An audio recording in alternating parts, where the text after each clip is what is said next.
Hi, I'm Dr. Bertice Berry, and I want to tell you a story. It is a strange and winding story that goes from the past to the present.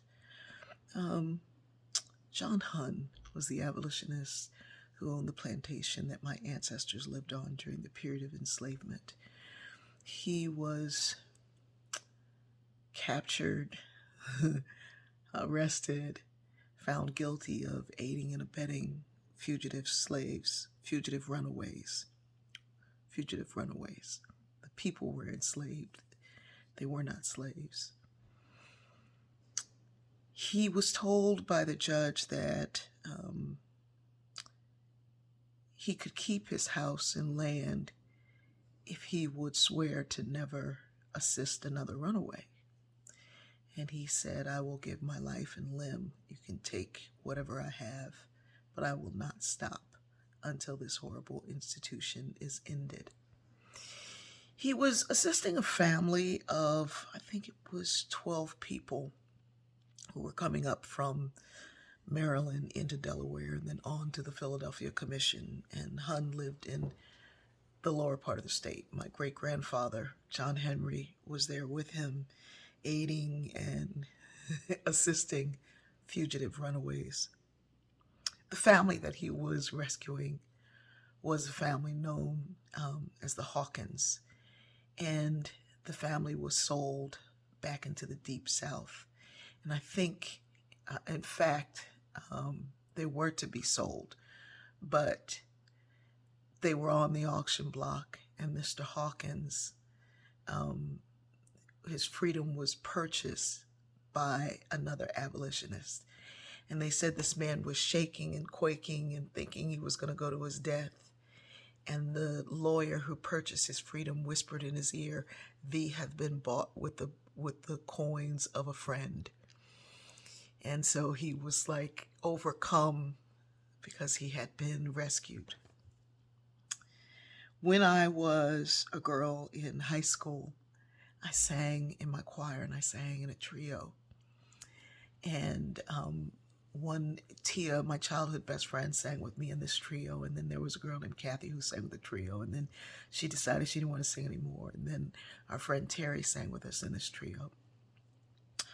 And Terry was the smartest of all of us and the brightest and the most amazing. And she was real quiet, but she had an amazing soprano voice that kind of cut through my lower alto and Tia's alto.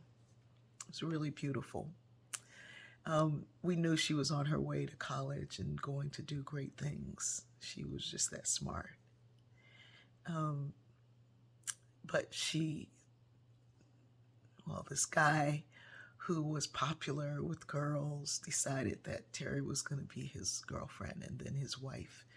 So she didn't go on to school. And Tia and I had been away at college, and we would come back, and of course we would hang out with Terry, and we would write and correspond.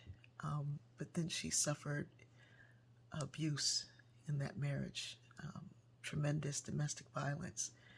And she said to us that she wished she had gone on to college. She wished she had listened to us. We were like, "You're the smartest one. You gotta go. You gotta go." She had 2 children, and she said she wished she had listened. And we said, "It's not too late. It's never too late." So she had decided that she was going to leave.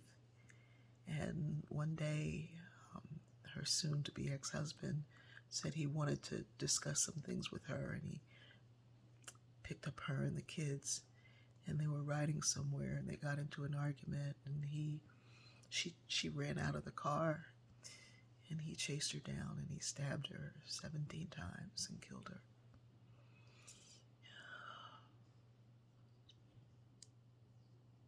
Her name was Terry Hawkins. When I discovered the Hawkins family that were the reason that John Hunn and John Henry were captured and put on trial, I thought of Terry.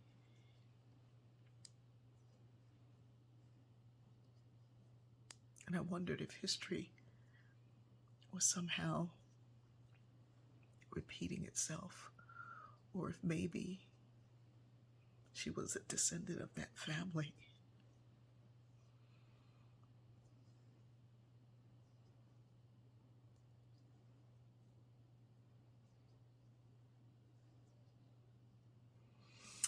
Life goes around and goes around and goes around, and we can't always stop the bad things from happening.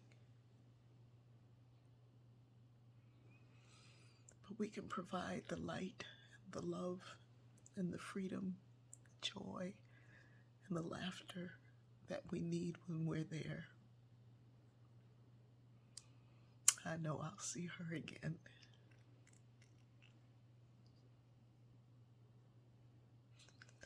I know I'll see John Hunn, John Henry, Annie Paskins, and all of us who yearn to be free. If you know someone who's in a situation that's tough, show them your love. I love you.